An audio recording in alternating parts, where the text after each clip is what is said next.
I'm sick of it. I'm sick of it. You know what? You start the podcast with a question. All right? Oh. A question that makes you think about life and really makes you consider I don't have one of those. the possibilities of the ends of our universe and all that could be in between. I don't have one of those, but I guess what I found at Target the other day. What? I didn't buy it, but they have, our genre jar? Yeah. And how large it is? Mm-hmm. They have its child, which is a smaller version. They have a baby jar. They have a baby jar, yeah. And I almost got it just so that we could put it like next to it or maybe like inside it. Okay. But or to be like, it shrunk. But now we can't do that one because I already said it. It'd be really funny. You could put like a bunch of them in there and hold it really close up to the camera, and you're like, "Look how full it is," and then you back up, and it's like 2. What if your fingers were in front of the camera right there, and Yeah. then I'm like this? It looks like I'm holding it, but it's all out of focus, so it looks terrible. I'm gonna scoot back a little bit.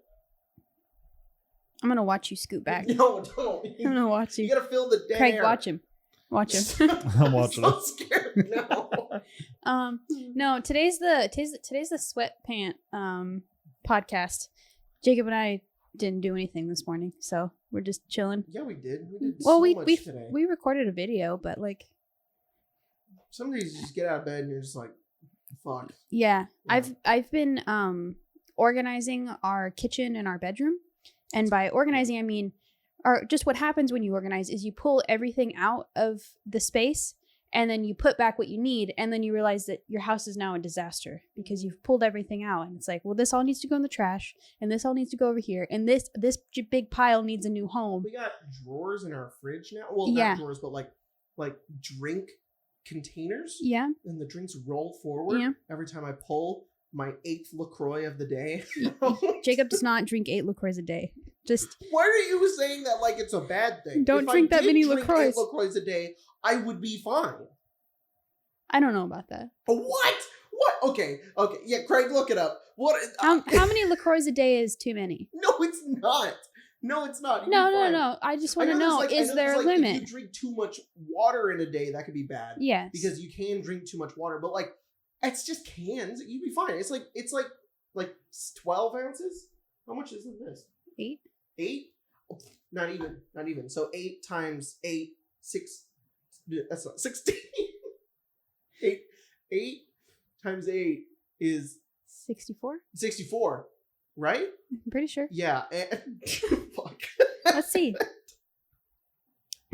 And I don't know basic 64 math. ounces of LaCroix a day, I don't think would really hurt you unless you were the Yeah, 64. previously alive Prince Philip. Sheesh. Why don't we refer to dead people as previously alive?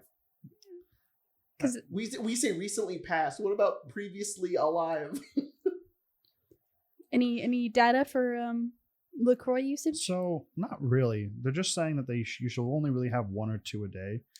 And I was Well, trying fuck, I'm not, not following that shit. trying to like go backwards and I was like, well, what's in LaCroix? And if I could, if it was like, let's just say sodium LaCroix, how much could you drink to then kill yourself? Right. But there is 0 in everything. Oh. I can't. They're made of nothing. I mean, there's probably Craig. something. They're made Yeah. of nothing. I just don't know what exactly going to get you. LaCroix, it doesn't really taste like much. Yeah. Well, it tastes that's like the- some. that's the It's just not appeal. very good. Yeah. Wow. Like I know that I'm only supposed to have like 1 or 2 of these a day, and then it's like if you drink any more, your heart could have some problems. Maybe that's Yeah. it. If you only were to only try and survive with LaCroix, you die. Oh, yeah, Mm. 'Cause probably. Because it says percentages of daily value needed, and all of it 0. Hmm. So if you only consisted on I LaCroix, guess, you'd yeah, probably you perish. would just like trick your stomach. I did have sorry, I'm trying to find a way to word this. I don't have very much brand loyalty because brands are brands, Mhm. and you know what? They're who fucking cares, all right? Jeff Bezos can go die in a hole, but I have a weird internal brand loyalty for LaCroix, and I don't know why. I think if you drink enough LaCroix, they just like charm you over to their side, and you're just like, somebody's like, you want a bubbly? And I'm like, no. unless it's the caffeinated bubbly. Yeah, I you've have recently a caffeine started addiction, drinking those. and it's bad. Yeah. Mm-hmm. But those are nice because they don't have that much caffeine. No. They're only like 35 Yeah, milligrams. it's like taking an caffeine. Excedrin. Yeah. I just know how much caffeine's in the Excedrin I take. Yeah. Excedrin is amazing. Yeah, it because is. I was like, man, I have headaches. And then I've been taking ibuprofen. Ibuprofen works, but then you take an Excedrin, you're like, Whew. it works so good. Yeah. I take that for the big pain. Mm-hmm. If you are addicted to caffeine, what's the stat? 95% of Americans? That's wrong, Yeah. but I just kind of said that. Can you find out how many? I don't know if that's something they can measure. Excedrin is great. It has a little caffeine in it. It'll really help you out your headaches. It's really awesome. Mm-hmm. Just take more drugs to help help you with your drug problem. To help with your drug problem, of course. Yeah. We give really good advice here on the Arcane Lounge podcast. Yeah. According to ncbi.nlm.nih.gov. Oh. It's official, but it doesn't sound official. 28%. 20%? 28% are dependent on caffeine. Wait, what does dependent mean? Like I need it to live? Because function? I don't need it to live. But if I wake up and I don't have any, I'm not going to have a good day.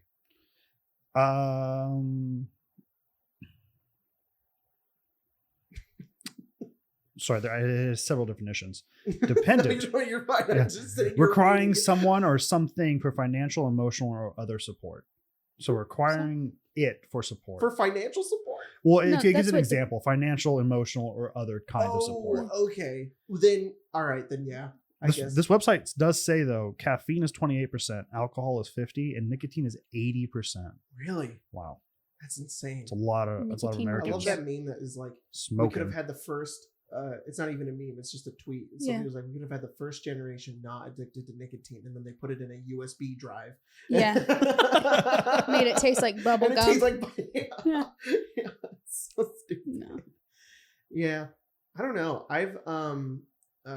I've hit some vapes before, and they just hurt. I'm a little bitch baby though, and I'm like okay, so at my bachelor party we had like cigars, but you don't really like inhale a cigar. And I was like, I could see this being fun. Yeah. Because but then I've never had the appeal ever again. I was like, Yeah, my mom smoked cigarettes like the entirety of my life, and I well, I can imagine because nicotine actually does stuff. Oh, yeah. You know, it makes Yeah. when you get a high from it, right? You get, well, it's not like huge, but you get like a little bit of one. So I could see that, but I get a high every time I drink a LaCroix. a LaCroix. Yeah. I pop open LaCroix. I'm just like, I love being better than everybody. Do you know what gives me like, it's not a high, but like a really good feeling is when like the fan in our living room has been on all day and it's making that like whirring noise. And then I turn it off. It's like instantly like my spine relaxes. I was showing you those TikTok videos of those people that take like the I don't know what it is. It's they like take clay and then like dip it in nail polish a bunch, and it makes these like hard shells. Yeah. And then when they'll make videos where they like tap on it and then like crunch it, and it like crunches, but it's clay underneath, so it's like all smushy. And people like to do this like trend where they like try to guess what the color is before they smash it. Yeah. We watched like 10 of those the other night. and she was laying there like, I feel so relaxed. And I'm like, this is what ASMR is. This is what ASMR does for me. I like those, and I really like calligraphy ASMR, but I cannot stand when someone's like, how are you doing today? We're gonna no, it bothers me. I don't know why I like that. Sorry if it also bothers you. Shouldn't have done that. Can't stand the whispering part. If somebody's whispering, do you know what the weirdest thing to hear is? What? When you put on whispering but full blast on a speaker, because whispering is supposed to sound quiet, but then you make it loud. This is the weirdest shit, because it's like you can't do it because it's like, how are you supposed, like you still sound like you're yelling. Mm-hmm. So hearing loud whispering is just unnerving to begin with. I don't listen to loud whispering. I don't listen to loud whispering either. Why'd you bring it up then? I guess I'm just thinking about how loud whispering is really weird. Can I talk about your ASMR thing? yeah, Okay. go for it. So Jacob I listens. just want to point out, I have been listening to ASMR videos for like 8-9 years. Yeah. Like I'm speaking of it, this is the addiction episode. Yeah. I'm also addicted to those. I can barely, it's like white noise now. You can't to me, sleep without but them. like I can't really like sleep without it. Yeah. And I kept losing fucking AirPods because I used to have headphones and then I'd wake up and I'd be strangling myself with the headphones. Yeah. I've gone through multiple AirPods. well, multiple strategies in order to listen to ASMR while I'm asleep. I even at one point when I was in high school it was a band that went around your head. Yeah. And it had earphones in it, but I moved so much in my sleep it would just fall off. So I've gone through multiple wireless headphones, then AirPods. I think I've gone through three AirPods because I don't take them anywhere. I just lose them while I'm sleeping. Yeah. They're all probably in our bedroom and I just can't find them. I don't know where that first set of AirPods. You always lose the left one. I don't know why, but both pairs that you've lost has been the left one. And I think that I probably accidentally threw it away because it was probably on your side table and I picked up a piece of trash, and now I'm like paranoid every time I pick up clothes or trash that is like on your side table or by the floor of your bed or our bed. I'm like, there's going to be an AirPod in here. I got to make sure there's not an AirPod. The new strategy though that has worked so far, the longest I've ever had AirPods is the Pro. Yeah, you got those recently. The Pro ones, not only do they have those little like the suction things that kind of keep them in your ear, but they have like this noise cancellation. So like you put them in, it's like all sound is gone, and it's like and I like immediately fall asleep as soon as I'm listening to stuff. I don't know what it is, but like yeah. And then like we got an eye masks are awesome. They are, by the way. They're eye so masks good. are so great. If you're like, oh, stupid, this is just what people use in movies. No. Try wearing an eye mask when you sleep. You will fall asleep so fast. Wait, you bought one and then you ended up not really liking it. And I was like, I'm going to try it out. You know why? Because it falls off my fucking face while I'm asleep. And I was like, I'll try it out. The first night I used it, usually takes me about maybe 45 minutes to fall asleep. Once I'm like, I'm going to bed.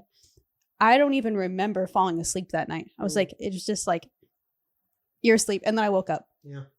It's so nice. And it's cooling a little bit because it has like the like cool gel thing in the front of it. And it's like so hot here right now that it's like on my eyes and it's so good. Yeah, it's pretty crazy.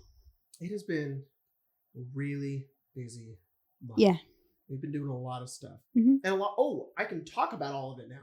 Remember like a few episodes of the podcast ago, it was like, we're doing a bunch of stuff and I can't talk about it. I can talk about all of them now. So in the past when we were saying all that stuff, it was because I was writing the Fallout system and we're writing the manuscript for the Questonomicon and we were setting up the new stream setup.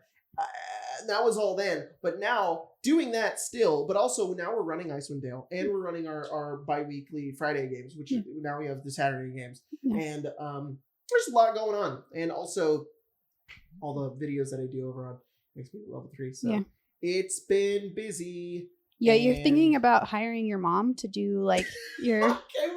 So every Sunday we watch. I think you guys know this. We watch the Marvel movies. Because my parents haven't seen all of them, and now there's my sister Maddie and Saban. And they want to watch all of them, so we've been watching them all in order for like the past couple of months. And we just finished Guardians of the Galaxy 1 and 2. Which those movies slap. Anyways, they're so good. They're just so good. But we were like eating dinner and my mom was my sister Maddie is a very, very organized person. I am not, and I have just all these like assortment of things that I need to do, and I tend to focus more on like this and work and Arcane Arcade and all that stuff because it's more important to me, and I completely ignore things like renewing your driver's bedroom furniture. And renewing your driver's license. I need to go get some checks and renewing my driver's license. We're going to go to Disneyland this weekend and I want to drink. And so I'm going to have to take my passport because they won't, my driver's license is expired. And they're like, no, which is dumb because it's like, I guess it implies that like it could be a fake, I guess, but it's like, I didn't get younger. Like, I think it's probably like a legality thing more than. I guess so, but some places here don't care. They're just like, whatever. They just there was like usually it's for DUIs. Really? Because they take your card away. Interesting. So you can't drink anymore. Yeah. I didn't know that. Yeah. So you could have an old one. An old one, and they go, it's Yeah. expired. That could mean because you're definitely not younger. You could have a DUI now, Yeah. and we're I not going to didn't give you a even drink. Think about that. Yeah, because they take your license away. Wow, that makes Yeah. sense. That makes sense. So yeah, Sheesh. There's a lot of stuff. That Yeah, I but just your haven't done passport yet. is still I need to make like good. a business account on in my bank, and I just haven't done Yeah. that yet. And my mom, and it was like stressing Maddie out. She's like, "This is upsetting me how much Yeah. you haven't done this." I'm like, Oh, we need to go get our marriage license from the courthouse. we haven't even looked. It's been a busy 8 months. My mom was like, "If you hire me, I'll go do." Oh, all this and for you." then I was like, "Are you?" we were like, kidding oh, me?" also we need to have people come get a bunch of stuff out of our garage. And she was like, I have the next 2 weeks off of work. Just let me do it for you. And I might just let her do it. Yeah, just be like, just pay her. please, just organize my life for Yeah. me. I'm such a mess. God. It's all right. Yeah. I mean, we're making some cool stuff, but Yeah. yeah, no. I'm still Craig defines it as there's what is it? There's feral and what's the other one? I don't know. What I think it was just feral. just feral? Yeah. No, what's the opposite of feral? What's the opposite of feral? Like Housebroken? yeah, I guess. wait, no, that's not it. Domesticated. Domesticated. That's No. it. It was feral and Oh. domesticated. Right. And there's like you like slowly as you get older from moving out for your first time, you're like prime feral. Yeah. And you don't know how to even clean your own room still, and you're just a disgusting pile of trash. Yeah. Then you slowly move to domesticated, and you've been organizing the whole house. It's been really awesome. Very much moving into domesticated. Yeah. And then I'm over here. I don't even have checks. Yeah. I don't have checks Very either. feral. I just know how to organize. I just wake up and then screech like a goblin and then upload it Yeah. to YouTube and go good night. Yeah. So yeah. It's a good time though. Yeah. I'm tackling this room probably next week. I'm clearing out that Ooh. closet. That is scary. There's a lot of shit in that closet. The wizard's hiding in there, I'm sure. Yeah. I'm pretty sure there's maybe 3 of them in there. Yeah. Actually, he goes to if it's so he's very weird. If Right. it's completely dark, he'll just go to sleep. Oh, I It's kinda, can. you know, like lizards when it's like they are in a completely dark space, they just think it's nighttime now. Not lizards, but like maybe rabbits do that. Isn't it Birds. birds? Birds. Yeah. Fucking birds. No. Anyways, birds are so dumb. Yeah, you put a little blanket over their cage Yeah, and they they're just like, think "Oh, it's nighttime. nighttime." And so he is the same way. Ah. You just put him in a dark space. He thinks it's nighttime forever, and will Is just that be why asleep. you keep the door closed all the time? Yeah. Ah. It's also why it's like kind of like Push bursting. it. Yeah, out. but yeah. Yeah, there's like Not the 3 of them boxes in that are in there. Yeah, it's pretty rough. So, but yeah, if I seem a little off today during the podcast, it's just because it's been really busy and I'm Yeah. having a rough time. And Twitter's been a landmine lately. Oh, yeah. And it's been real bad time. That fucking you know what? No. All I'm gonna say is that I am allowed to have my opinions. Just want to say that to the world right now. Right. I'm allowed to have these thoughts and opinions that I get to share here. You do not need to listen to me No, not at or all. take anything of what I say as advice and be like, well, you know what? Jacob Budd said that, so I'm going to follow it. It's just bullshit. It's all bullshit. And everything everybody is saying is bullshit. But that doesn't mean that you can show up and be like, you're not allowed to say that. It's like, well, I mean, you can. So who cares? That's all I wanted to say. Because All right. it's been a rough week. Okay. I don't know where this is coming from, but I'm I interested. don't to want to fi- give context. Yeah, no, don't give me because, give me context it's later. there's no tea or Oh. anything. There was just there wrong with there you? were some responses to some tweets that I had made, and they were just like they were dumb, and I don't want to acknowledge them. I just want to ignore them yeah. because I think they're stupid. But I just want to say that just in general because it makes me feel good. You know, you can tweet things and then make it where no one can reply to it, right? Yeah, I know I can do that. All right. Yeah, I should have done that. Yeah. Dang. Yeah. I'd say it's 2020. Yeah. What was that? Yeah, Ashley Johnson tweeted, Whoa! and I have her on post notifications because I am in love with her.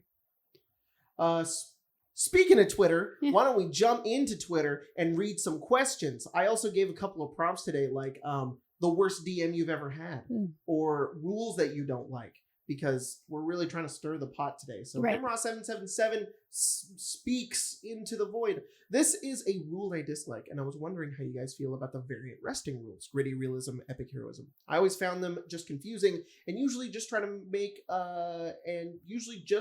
trying to take a rest waste more time, or just completely remove the risk from the game.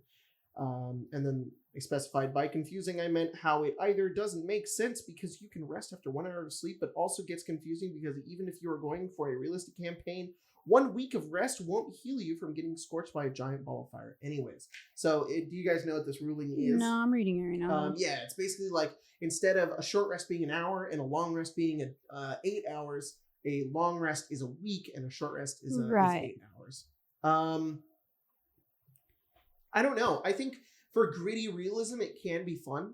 It is actually kind of the system in the Fallout game about how you rest. And the only reason I guess the only reason why I would like it and want to use that sort of thing is if you wanted to encourage your players to be in cities and do downtime more often, because that's all it's going to do.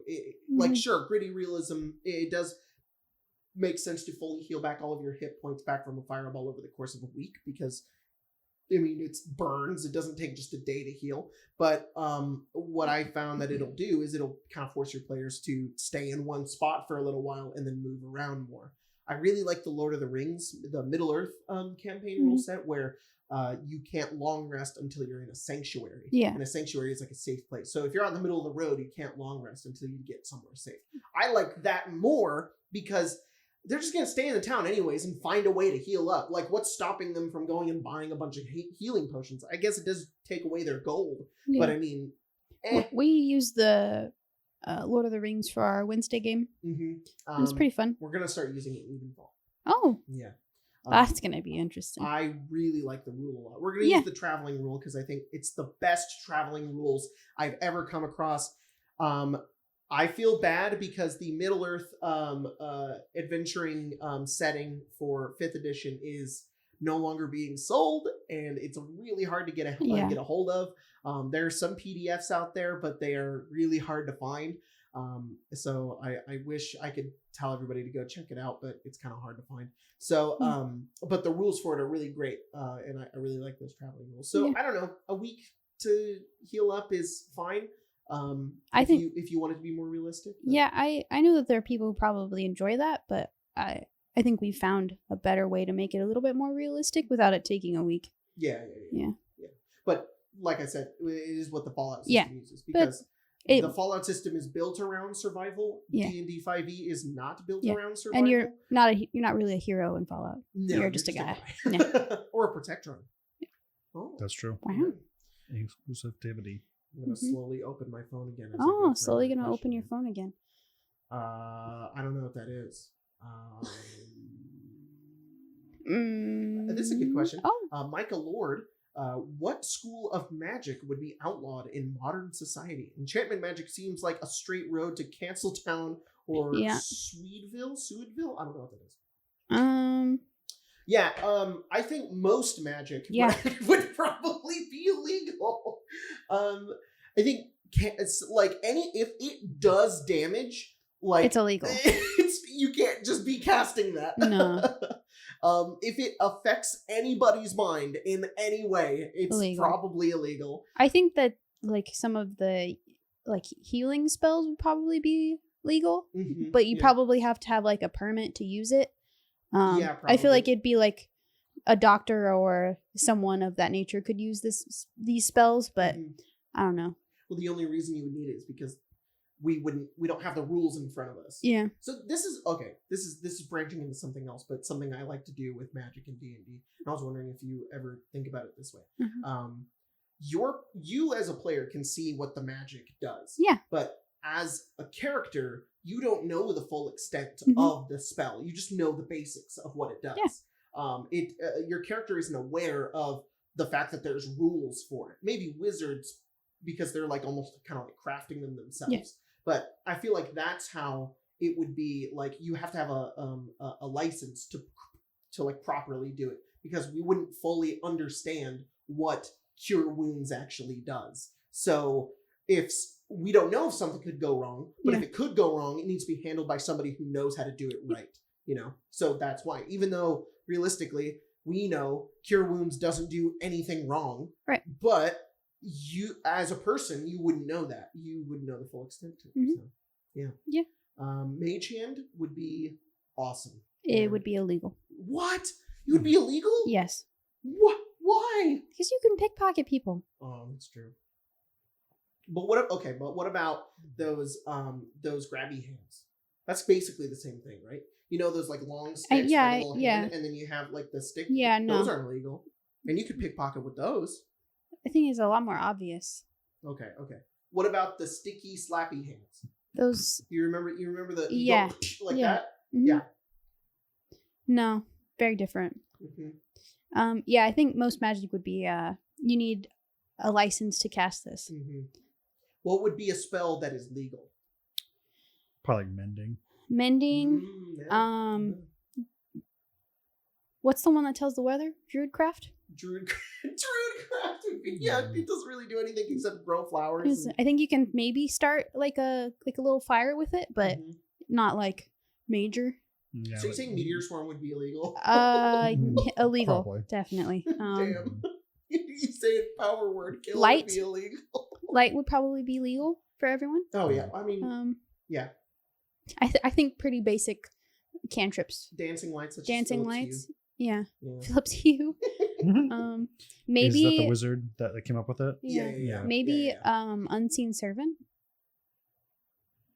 You could pickpocket people with that. You could.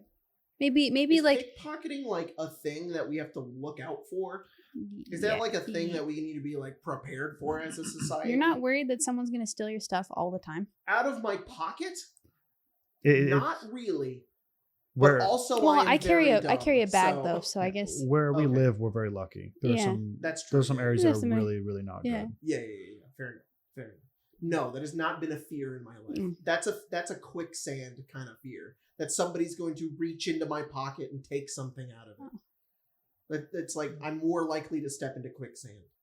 And it was in a lot of movies and TV shows, and I was like, "Whoa, this is something I really got to look out for." Then I grew up and was like, "Quicksand? Does this actually happen?" But then there's sleight of hand like magicians who can do it really well. Have you seen them on YouTube before? No. They're so good at it. But like, if some dude is walking up to me and being all like, "Woo," with me, I'm gonna be like, "Bro, get away." Mm-hmm. So, I don't know. All right.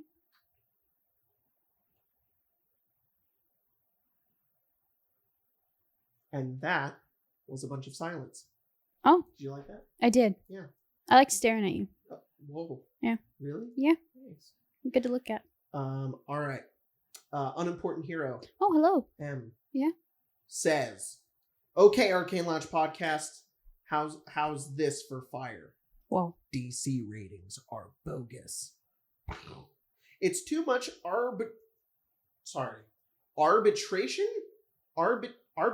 on the fly, and they can frustrate players who don't know the number they need to beat. Rolling under ability scores is better. Strength 18, that's a flat 90% success rate on strength checks. I never thought about it being like an under what you have. So in order to succeed, you would need to get, like, if you want to succeed a strength check, you got to get below an 18.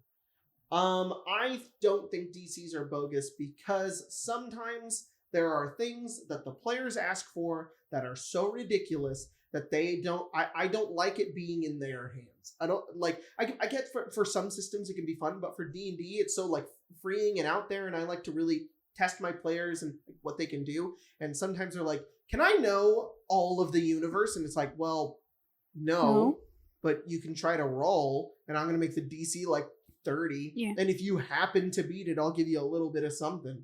But, be pretty high level to get a 30. Yeah, I mean, I don't really set DCs all the time, and I really only follow like 10, 15, 20. Like those are the three that I really follow. Yeah. And it's really just easy, medium, hard. So, yeah.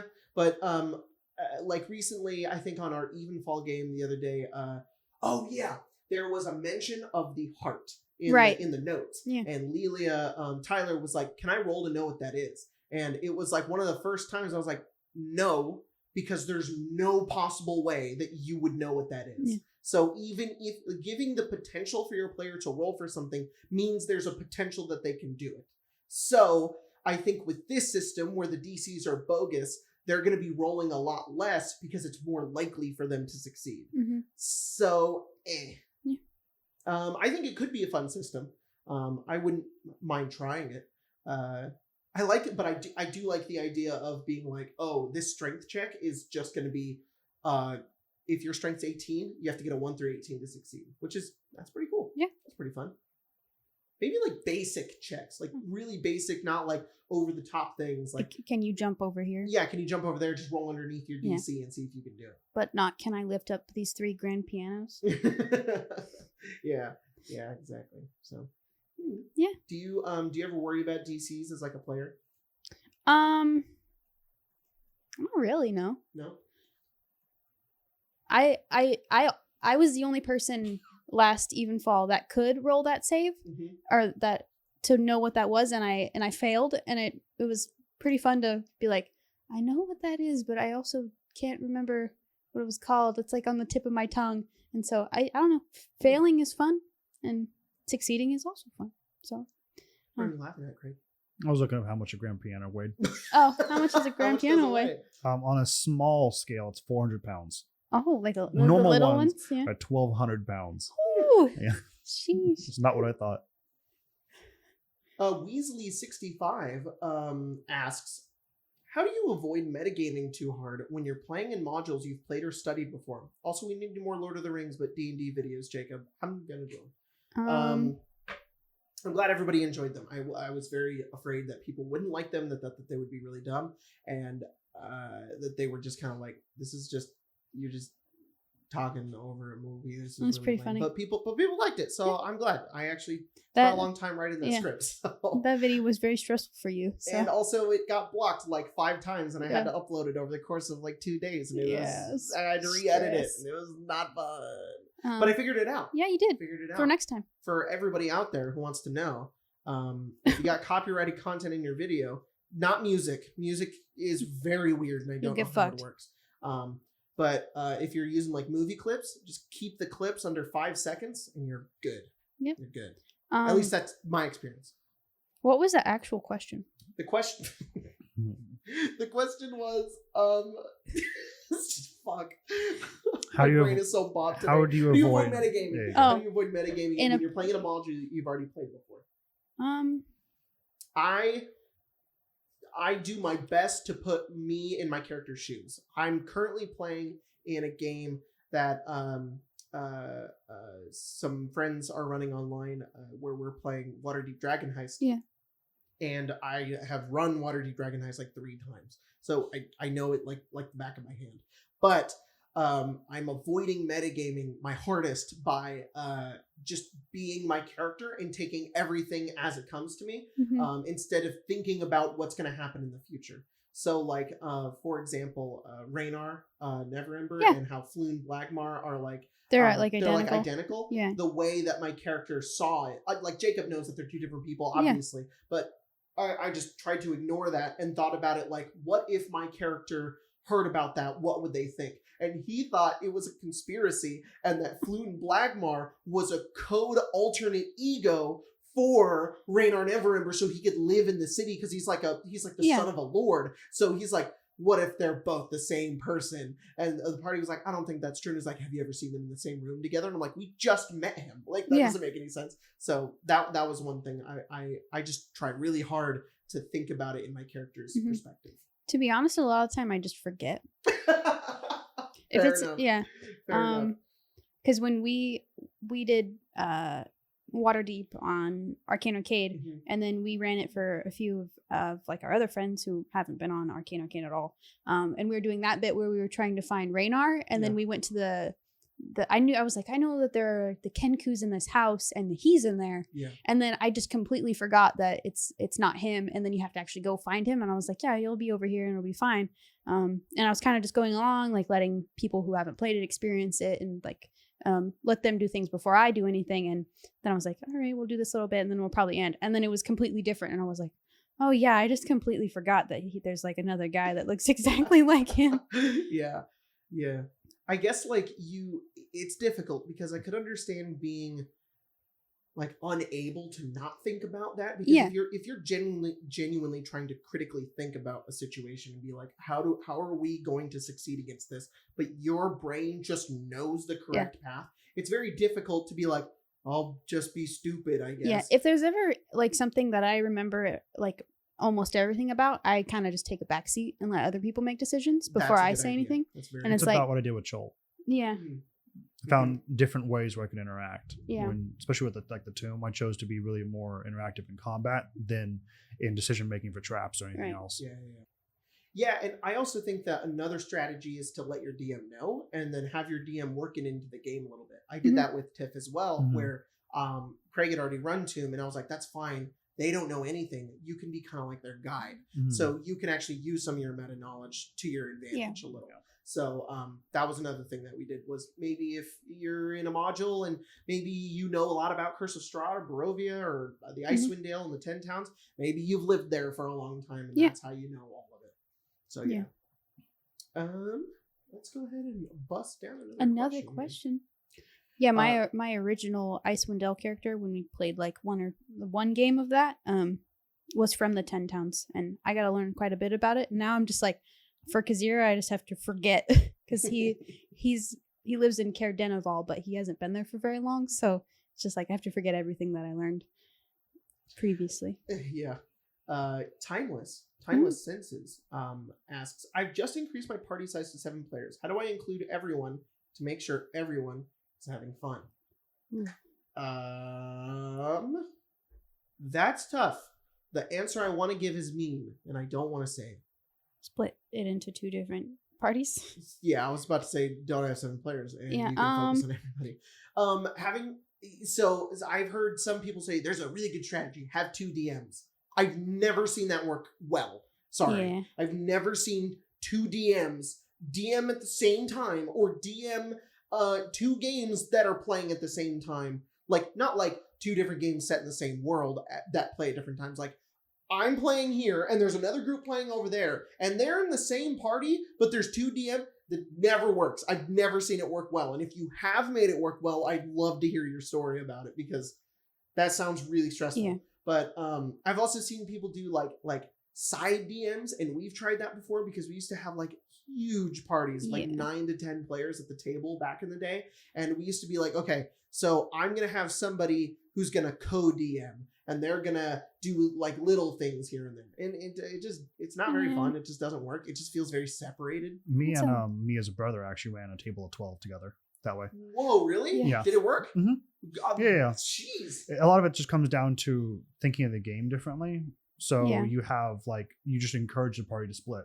Oh, okay, fair enough. And you give a lot of ideas. It probably works better. We did like a heist type game, so it worked out a lot. People could go do think of the times where people are sometimes hours, not like you're going to go talk to this guy, and the party are doing these not necessarily combat encounters separated, but now you have the option to go, well, you're going to go talk to this lord or whatever to get information or infiltrate this party, while the other group's then going to interact in some way. And then essentially it worked out where someone would just do the role play, we do all the sneaking, and then we'd have a system where if one of the parties broke into combat, both would then be engaged, and we bring the table back together. Nice.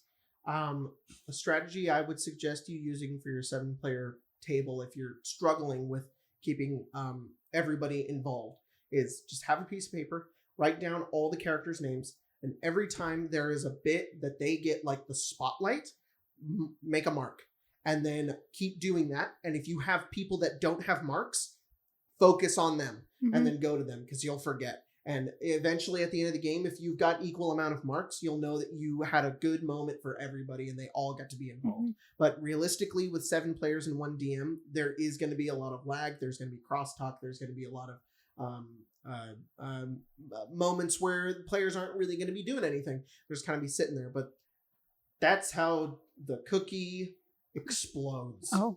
Yep. Yeah. Who invented the saying? That's the way the cookie crumbles. I don't know, Were they having a lot of cookies that crumble? I mean, maybe. Because cookies are pretty soft. Unless they're like really dry, then they crumble. Well, maybe they used to be really dry. Cookies, just like back in the 1850s when somebody made this saying, how that's the way the cookie crumbles. They were like, "Don't you hate how crumbly cookies are?" Well, have you ever like put your like cookie in a milk and it, like the end of it crumbles off and you can't? Yeah, it's really annoying. Yeah. But I mean, But then I when feel you like I drink have a the milk soft cookie later- more often than I have a crumbly cookie. Well, what about the cookies I bought the other day? Those are Chips Ahoy. Yeah. They're not even really that crumble. Well, I guess they are, but they don't like crumble away in my hand. Like I'm not like constantly picking up cookies and they're just dissipating. Like, well, God, that's the way the cookie just crumbles. Just these stupid cook. Like it had to get to somebody enough for him to say that, or her. I do. I have an answer for you. Okay, let's hear it. Essentially, what it is probably more in North America at the moment, with like America itself, that it's a phenomena that they have where the phrase like they start out with there's a Latin one that goes back that's 1762, and then a much more recent one which is C'est la vie, which is French, which is just this is the new, more maybe localized and then evolutioned version of such is life. So it just depends on where you're at, and that's just a new one pops up. What a very American thing to do. But no one knows where goddamn cookies. no one knows where it comes from, but Well. that's just a new one of all that massive line of stuff. C'est la vie is much cooler, but then you sound prestigious when you say it too. So it's like, Yeah. C'est la vie. Farron should say that more. You should. Yeah. Artemis knows too much. Asks, is there such a thing as too much D&D? No. Yes.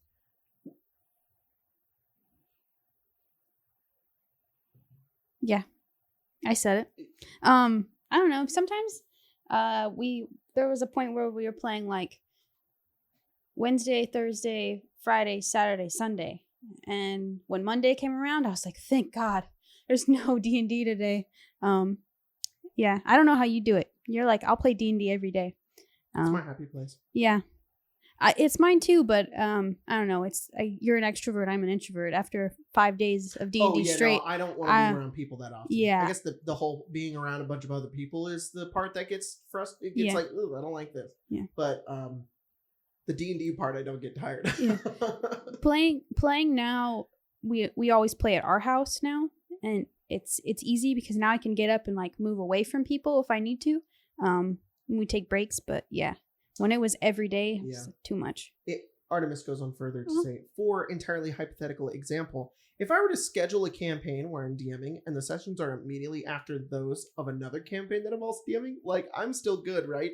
All right, I know I made a joke and I said like, there's not enough D&D. I used to do that and it was a nightmare. It was not fun. I would be burnt out by the time I got barely into the second game, and I would just be tired, and I just wouldn't be at my best. Yeah. And I know when I'm at my best, and I can feel like I'm running a good game, and everybody's having fun, and I can kind of keep the energy up.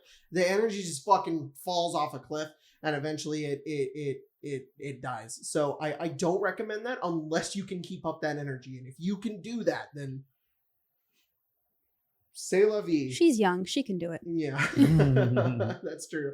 Definitely could do it. Yeah. Years ago. Now I'm all like, it's hour 4. Because we used to play Ember Warriors for like 12 hours. So we weren't playing as much back then either, no. So. If Sir Thomas Sir asks if you could play D&D with anyone in the world, who would they be? And would they be the DM or a player in your group? My number one is not Matthew Mercer. Oh, who is it? I want to meet Matthew Mercer. Yeah, that's all I want to do. I just want to be like, I love you, and that's it. Yeah. I want, if there's somebody I would want to play with, I want Chris Perkins to be my DM. I just want a game where I can play where he's DMing me. That would be awesome. I would love that. Who do I want to play D&D? And also, just to go further on why I wouldn't want Matthew Mercer to be my DM, it is not because I wouldn't take up the opportunity. I would totally do it. It's just not my number one wish. Because I love the way that he DMs and he's really, really great, but I think that he DMs very well for his group and I'm not a part of his group. So I don't know how I would take it, and I wouldn't want to feel sad if I was like, that wasn't that awesome. Not that it wouldn't be good. Just I feel like Matthew and all of his friends are friends and I'm not his friend. So if I played in his game, I would just be like, hello, I'm here now. And it would just be weird. But I think don't Chris know. Perkins is a very, very cool DMing style. He's played with tons of different people. Yeah. He adapts very, very well. I love the way he writes. I would love to be in his game and just be there while he's DMing at me and see what he does. Like, that would just be so fun to do. I'm gonna go with Jeff Goldblum. Dude, that would be awesome. That would be a good time. Yeah. It'd be a wild game. It would. It would be a very interesting Yeah. game. That would be so good. Jeff Goldblum, come guest on Arcane Please. Arcade, please. Please. Come play we'll rerun Tomb and you can be a Sarek. All right. You walk in, Perfect. dude. Yes. Hello. Welcome to my tomb. Oh. Power word kill. He's just fucking weird. That would be so awesome. Craig? Who would you have, Craig? I don't know. I think it'd be really funny, kind of like those memes where like Prince Philip has talkies and it's too much for him. Yeah. Probably someone really old like Jimmy Carter, Oh, like our peanut farmer president. Go, Yeah. let's play D&D. Maybe we just physically assault you. yeah. He just doesn't know what's happening. Yeah, how should be as confused as humanly possible? Landon has to be in the game. Oh yeah. Oh, yeah. I mean, it'd be Landon really and funny. Jeff Goldblum? Oh my god. Yeah. I don't think I'd survive. I'd survive that. We should have It's a lot of Landon on the fun. podcast. Yeah. Landon gets we're currently playing because I'm on hiatus, so Justin is running a Magic the Gathering thing out of Ravnica, and Landon chose to be I think he's a conquest paladin. Very cool, but I chose to be a kobold, so I've been getting back at him. The amount of times I can poke his brain and he just shuts down is super great. It's awesome. Infernal Madness V asks, so I see a tendency of many of your fellow YouTube D&D content creators launching their projects on Kickstarter. Overwhelmingly successful, by the way. Is there a chance we're getting a project of your own someday? Pretty sure you're able to make it possible as well. Yes. Soon. Yeah, actually. very soon, actually. So look out, the beginning of September. We've been really hard at work writing the manuscript for the Questonomicon, which is going to come out soon. It's going to be a book with 5 different themes.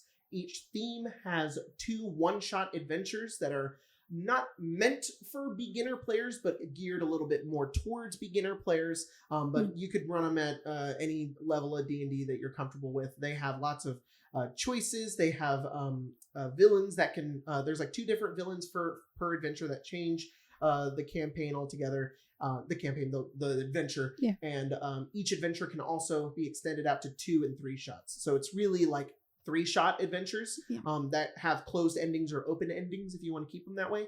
And so it's like 30 adventures basically. And we've got like Western and general fantasy and horror and seafaring and post-apocalyptic, and we're putting in a bunch of references from our streams and games and stuff like that. So there's also player bases, so you can reward your players with these cool bases that they can have after the game. We're making a bunch of custom stat blocks that are meant for levels 1 through 3.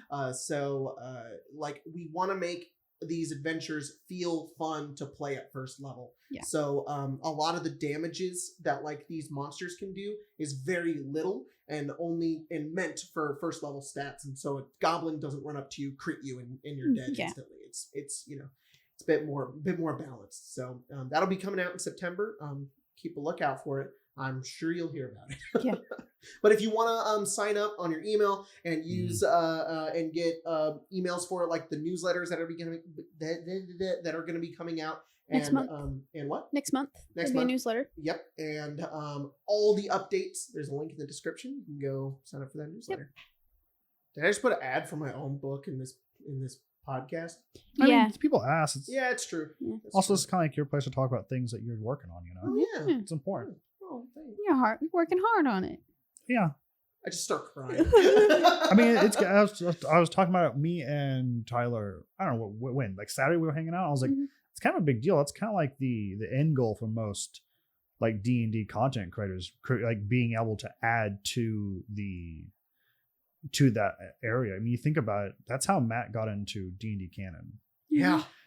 That was the first time since Eberron that there's ever been anything like that. So being able to add that when 6th edition or when we're older, maybe 7th or 8th, they don't pull from like old stuff. They pull from like the zeitgeist and what is currently being talked about, which is tons of other stuff which become D&D. I know people have heard some things about people saying that the market's a little oversaturated. I don't agree. I think that if anything, it used to be oversaturated, and that's what kind of hurt it. And right now, I don't think it really is. I think the cool part about all of these Kickstarters is that you're getting to see different types of content and books from different people who are getting to make these wildly successful books that everybody gets to enjoy. Like there's Ghostfire with theirs. Logan got to do his. Dungeon Dudes just launched Drakkenheim this week, which is really awesome. You should go check it out. And Jess Jackdaw was doing his, which is Heliona's Guide to Monster Hunting, which is also really cool. Nerdarchy's got theirs. Like it's so awesome, and they're all different, and I think that that's cool, and that's why I like supporting them on my channel, because it's like I'm not just shilling out to some brand. Yeah, those are your friends. Who wants me to? Yeah, exactly. They're just my friends, and they're creating stuff for everybody, and everybody wins, and it's so cool. So and it's the same thing like supporting your locals. Yeah, you know what I mean, you're doing really good grassroots work, and that's phenomenal. There's a lot of times where like even then, no D&D table is exactly the same anyway. So like there's now content for every D&D table. Yeah. Not every D&D table is going to take everything that's out there. No, but even if one table takes 2 items, that's wonderful. Exactly. Like you can get The Seeker's Guide to Twisted Talons, and I use the whole book, but there may be something in that book that inspires you to do something further. And it's like, that's what we're doing. That's what we're creating. And that's what's so fun about it, is being like, I want to see what everybody does with these. Yeah. Like that's the fun part. So yeah. Anyways, Colin Toohey asks, how does your table generate stats? Do you think a standard array of point buy is balanced? Yes. Not standard array is boring, but it's balanced. I love point buy. Point buy is my favorite, but everybody really likes rolling. So I do rolling as well. Yeah. But rolling can get a little crazy sometimes. Yeah, but you go, that's too much. Take this down. Yeah, if it's a little crazy, I'll take it down down a notch, which glad everybody's cool with. Oh yeah. Kick me in the dirt. It's fine. I'll have 2 8s. One more in here. Yeah. While I'm staring through. I mean, it's probably a hot take. I actually really like point buy. Like me as a player. Like I prefer my other players to have like really crazy stats, but me as a player, I love point buy. No, I'm sorry, not a point buy. Standard array. Standard. Oh, I am in love with standard array. Because you just here's your numbers. Yeah. Figure it out. Yeah. Because for me, all the fun's after that. Stats are like, I don't give a shit. I'm starting to join you on the having a negative trait is fun. Yeah. Because Zira has 2 negatives, and I'm like, this is kind of fun. All right, so we got 2 more here. Nat Lobster, which is Monchi Tales, says, I don't know what's going on right now. Everybody's impersonating each other on Twitter. Is that Monchi the Goblin? Milestone to level 7, and Monchi is Nat Lobster. So I don't know what's happening. Worst DM I ever had was a jerk who refused to let anybody play anything but their perceived gender. Yikes. Whoa, what the fuck? That's a lot going on. Fuck that guy. Yeah, what the hell? Wow. Can everybody only play humans too? Yeah. Well, no, you're short enough. You can play a halfling. Fuck that guy. What the fuck? That's so dumb. Marion asks our final question: what is, in your opinion, the absolute worst spell in D&D besides True Strike? What is it? What's the worst spell, guys? Is it Fireball? Is Fireball actually the worst spell in the game because of how destructive it is in its potential? No. It can be pretty fun sometimes, looking at a bunch of Zentrim and going, you're all dead. I'm not a big fan of Time Stop. Do you know why I'm not a big fan of Time Stop? Because it doesn't work how you think it does. Yeah. Because as soon as you do something, it stops. And it's like, what the fuck is the point of this? It's good if you have other spells to set something up or other things to set them up. But I don't know. I'm also not a huge fan of Wish. Yeah. I think those are both 9th level spells. And I think Witch has the potential to be cool, but I think I've only seen it been done well with Critical Role. Yeah. Season 1. That was campaign 1. It was very, very cool. Also, I don't like that chill touch is called chill touch, but that's just Yeah, it does necrotic damage. Yeah. It's called chill touch. Yeah, it's very, very weird. It should be called bone touch. Yeah. Touch your bones. touch your feels like I'm grasping your bones. bone grasp. There's a bad guy in Dark Alliance Uh-huh. called Plubo Bone Sucker. Oh. Yeah. God. Yeah, it's pretty great. Worst spell. No. I think that man, from what perspective? Like as a player, I hate to have this spell, or Well, what's a as spell you'll never take?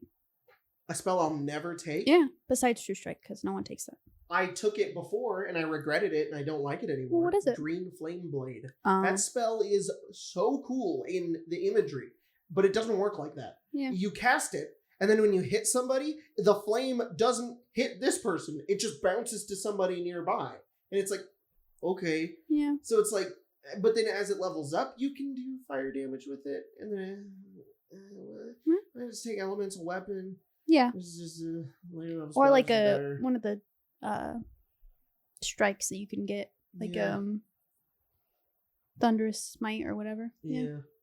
I also still don't like Dispel Magic, but Yeah. I think that it does have some okay potential, but I think that the problem is that Dungeon Masters don't, the pre-writtens do it very well. So if you're playing in a pre-written, please, for the love of God, take Dispel Magic, because there's so much magic for you to dispel. But I think in homebrew games, DMs don't think in player spells, which they shouldn't. They shouldn't have to do that, but when they write the pre-writtens, they do.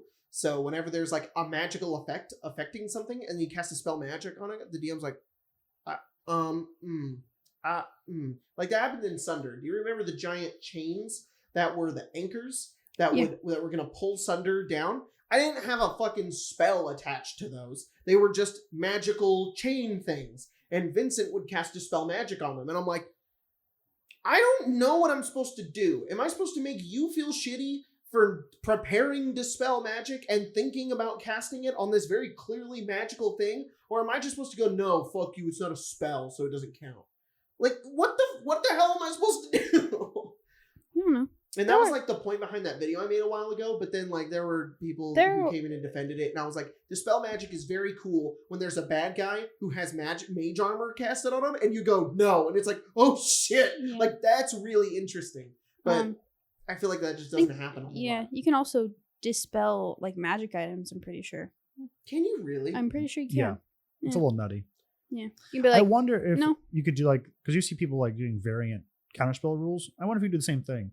Like you could almost hide like another Arcana check, because they have to specify the thing happening. Yeah. So they have to kind of know what's happening. Makes sense. There was a point in Sunder where we were like trapped in these like separate rooms, and there were like these like force fields that you were like you can cast Dispel Magic on them, but there were like other things that I had to do. Maybe I had to concentrate on keeping it open, but like that was fun because it wasn't just like you do the thing and then you solve the problem. Well, I'm more of a fan of making my own thing, because then what I want to do is create a challenge and a fun encounter for the game. And and what I don't want to do is cast a spell and then it's like, oh, you guys know the rules to this spell, so now you guys know how to overcome that thing. And it's like, then it becomes like this weird like meta knowledge battle instead of thinking about what your character would actually do, in which I want to have a force wall that takes multiple castings of Dispel Magic to get rid of instead of just one, which would get rid of it or not, which is the whoever casted the force wall could have casted contingency that it would just replace the force wall. Or, I mean, not every... That's pretty funny. Yeah. But like not every DM's gonna think about that. Yeah. And you get like you get a new DM and an experienced player. An experienced player is like, oh, contingency is such a cool spell. Like, can you do that? And it's like, well, I should be able to. And it's like, it's such a... I hate spells that are like, hey, DM, this thing? No. Actually, I change it. And it's like, okay, whatever. It's kind of weird. I like players adding things. I like them putting more into the game, not taking it away. I think that's dumb. Do you disagree? I do. Oh yeah. I should be able to cast. I should be able to get rid of your wall. You can. No, that's my wall. Don't take it Make away it- from me. make it I've worked harder- Very hard to make that. Make wall. it harder for me to get rid of the wall if you don't want me to get rid of the You wall. want me to make invincible walls? Go ahead. That's how the Tomb of the Nine Gods is actually. The Tomb of the Nine Gods is like there were a lot of times where Tiff was trying to like break open metal, and throughout all of the tomb, it's just like all the metal is indestructible. It Yeah. just specifies like can't break it, and it's like okay, that's how it is, I guess. I don't know. I just feel bad doing that. I just feel bad being like, I mean, I don't want to like. You have an idea, you have a thing you want to accomplish as a player, and I'm just gonna say no to you. Like that just sounds so lame. no, you're not saying no. Give them maybe also give the option of like an Arcana roll and like what Craig was saying, and go, well, yeah, so what you did something, but you need to do something more. Okay, so giving more reasons as to Yeah, why it's that don't way? just go Okay. fuck you. It doesn't work. I think that's what it was. It was like they were adamantium bars or something. Yeah. like Yeah, that. because Indestructible. especially because a lot of it comes down to because I think what I read for Counterspell doing it is that it implies there's like weird meta knowledge, and then it forces the DM to then have to delegate on like, well, I as Craig know firewalls this level, so I'll cast it at that level. Mhm. Yeah. And then the normal response is like, do I know what spell it is? Can I cast it? Can I do an Arcana roll? And then the variant they're assessing is that then you always have to roll. So even if you're at the level, you still have to roll, which could be the same thing. Is that But there is now giving just an the Arcana ability to roll. roll means that there's the ability that it can happen. Absolutely, but I think that's how you find the balance. And like the player took the spell, you should honor it. Mhm. But also then there's a larger chance for failure because you do the Arcana roll first, and then you probably maybe do the Counterspell thing where you always have the roll. Doesn't matter. Yeah. So even if it's second level, you got to roll. As an experienced DM, it is the one thing I have been struggling with the most at this point, where like I'm bajillions of games in, where I still struggle with, should I let the player have their fun or continue with what I wrote and cancel what they want to do? Because I'm trying to balance fun over making something really interesting and providing a really good victory. And that was one thing with it's easier with the pre-writtens because I could just blame the pre-written and be like the pre-written said I'm supposed to do it that way, so I'm supposed to do it. So the blame is now not on me, which I guess makes me feel better and makes it more of a selfish thing where I don't want people to hate me. Yeah. So, Sometimes but, a DM has to be that person, though. Yeah. Sometimes the DM is supposed to have that dichotomy of it all. yeah, but like, when does it cross the line to where the players are like, "This isn't fun anymore" because you keep? Well, taking things I away think from it's us? that thing where you're not doing it every time. okay. If You're doing it like one time, and then a lot of it's gauging. If you have the Yeah. DM, the horror story DM, that's like, fuck it, you're just I can never dispel anything. Yeah. Yeah, but like you're like, no, this would be a little too much, and then you could kind of like, I mean, I assume most of it's communication. Talk to them and go, this one's a little weird. Yeah. Maybe don't enforce the secondary like Arcana check for dispel magic, except in areas where you're like, I don't know if this should be able to be dispelled. Yeah. Yeah, no, I get that. Well, and then you run the idea of like being unprepared for like your players being ready for that kind of thing. You make up a challenge, you make up this encounter or something like that, and then your players are like, well, I can just do that and get rid of it. And then you as a DM either have to go, okay, so this is just ruined and we're not going to do this now. Or I can say no and I can still run this, but I'm basically telling that player no. And it's like, what do I do? What's going to be more fun? Do I favor myself or do I favor the players? It could also be like a matter of like hollow and like, is it desecration? The other one, maybe there's like legendary structures Yeah. Yeah. that have like their own kind of legendary resistance. It's been much easier to do that playing in person. Being like, nope, and there's some weird thing that doesn't make sense that you don't understand that is causing this to happen. Yeah. It's like, okay then. Like that, I like that the most. I really enjoy when players just kind of accept that there's just something strange that you don't understand that is causing this to happen. It's like, okay, I can't do anything about this, so I gotta run with it. Quite easy to troubleshoot with your friends nearby. Yeah. You're like, my one thing didn't work. We have 3 other people at the table. Let's try and work with that. Yeah. Versus on Zoom, I'm like, well, I'm fucked and I'm in a room by myself. Yeah, for sure. And you usually will, once we finish like an encounter or like, or if it's a few games, usually you'll tell us why something didn't work or what this person had that let them do this thing. And so I think always just, if the player actually had a problem with it not being able to go off, just explaining to them why it couldn't go off and what your idea was. That from my point of view, I'd actually probably, my feelings would probably be more hurt or more susceptible to being hurt if you had like a contingency plan. Okay. Like I did this thing, you knew I was going to do the thing, and then you directly fucked on me. Yeah. Because you're like, it worked, fuck you. Yeah. Because I would rather just go, I think this is a little weird, and I'd be like, totally. Yeah. Because I think you prefer that What than about the DM kind of breaking the rules? Well, the DM is the rule, so absolutely. Yeah. Absolutely. But like breaking the rules against the players, like doing something against them that breaks the rules. Yeah. Like Yeah. what? Okay, I'll give you an example, a very recent example. Icewind Dale. I broke the rules a little bit, but I wanted to because I thought that it fit the narrative a little bit. What? I just like that. You're like, I did it. Me. I'm an idiot now. After Craig said it was I'm okay. a criminal. Yeah. I have to confess. What'd you do? D&D DM confessions. Yeah. I just want to lay out all my sins. Yeah, let's hear 'em. I one time rolled a natural 20 and lied about it, and so I would have killed my party. So I wanted Sephic to have the upper hand on you guys. I Right. wanted him to be ready for you and kind of have like a weapon kind of stowed on his side, but I didn't want to tip you off to it. So I didn't want to sit there and roll a goddamn check and make you guys like, oh shit, is he fucking doing something? Right. Because then it puts you guys in it. So when Immolation was talking to him, and as soon as you brought up the thing, he made an immediate attack, Right. almost like a ready sort of action. And I wanted to do that to kind of like throw you guys off because I thought it'd be cinematically kind of realistic. Like, hey man, we just want to help you. Do you know what's going on? And he's all acting like, oh no, I'm not this dude. You got the wrong guy. And then you say, did you have a body back there? And he immediately strikes because he's this cold-blooded killer. Yeah, he and threw he's a dagger ready to at me. do That this. was fine. Exactly. And I mean, I fucking broke the rules. You can't do that. You can't just sit there and be like, I attack. It's like, well, you have to roll initiative. You can't just surprise or anything like that. I saw it as like this guy is a criminal and he's been what we think is hired to kill people. He's probably ready for anything, and he I don't know, maybe he knew that we were going to come after him, or the second that we showed up again after asking questions, he was paranoid. He's ready to attack anyone. Okay, all right. Like, Yeah. I there's think an the biggest thing is explanation. just making sure that it's like not realistic, but it connects and makes sense. Yeah, exactly. And even then, if you want to get technical, I'm fairly certain most of the rules specify when a player or when combat happens, a player may make an action because because DMs don't, we facilitate rules. We're more referees than actual players. Yeah.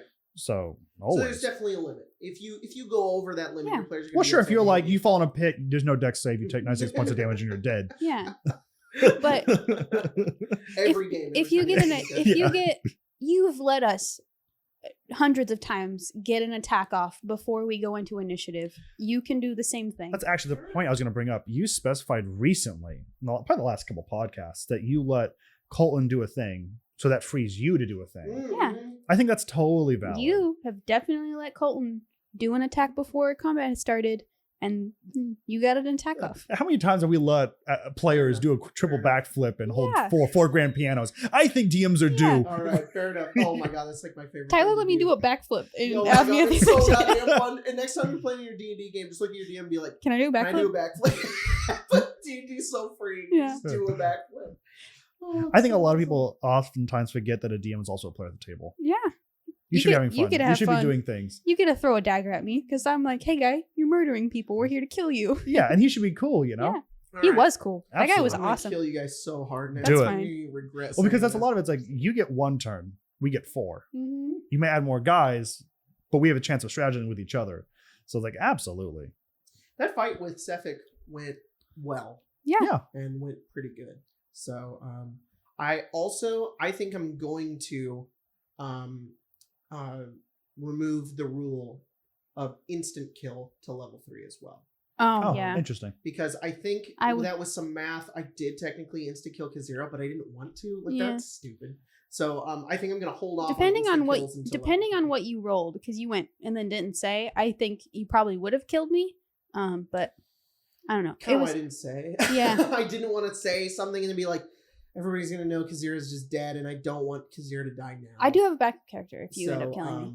Yeah. All right. Cool. Yeah. I all right. Yeah. Fun. Thanks. I'll Guys. just play redacted if. Oh yeah. Yeah. Redacted? Yeah. You know who redacted is. I do appreciate it though. Yeah. So sit over here walling with my soul. Ooh. Yeah, but please don't. After level 3, feel feel free to kill Kazira, but I would like to Oh yeah. get a word in before I die. Then maybe Colton level like 9. Yeah. You can't kill that. You can't kill us on a spellcaster. Don't kill He's Colton. so scared of I dying. know. Every spellcaster he plays at level 1 always dies. But he's doing a pretty good job. So Yeah. we're gonna play Fallout this week. Yeah. Really excited. I have We're technically 4 minis to paint and completely forgot about it until earlier when I was cleaning up my paint station. Yeah. So also guys, P.O Box in the description. Send us stuff and we'll open it on the podcast. I don't care what it is. As long as it doesn't kill us. Have we checked the P.O Box recently? Oh, I checked it last week. You did? I'll check tomorrow. All I was right. going to today, but I had tons of baby people at my house. Send us weird minis. Send us letters. Send us what Someone said that they would send us candy from where they're from. I'm that'd be very cool. interested in that. That's Yeah. cool. We'll eat it on stream. That'd be and then really- die from the It'd poison. be really long cool as it- too to have like a set piece. Have like people send like miniatures they've done, Oh and they yeah. would put it up somewhere. It'd be Yeah, kinda I neat. do You wanna want to send put. us your minis. I do want to put shelves up with like those like strip lights so we can do like colors behind us That'd be and cool. then neat Yeah, stuff. yeah. But that'll probably be a after the book's done thing. Yeah. I'm excited for Yeah. that. This like December, I'm so excited. Yeah. Because I'm not going to be as busy. We're going to go to PAX. Yeah, we're gonna go to PAX Have a and good maybe time. Gen Con. So We might go to Gen we're Con. not sure about it Not yet. really super sure yet. We might. PAX for sure, as long Definitely as gonna nothing go to PAX bad happens. Unplugged, which is Yeah. in December. So if you're going to be there, We'll also I'm be going to there. be there. Yep. You going to bed? You want your AirPods? You want your AirPods? Yeah, I could probably play some like white noise or something. No.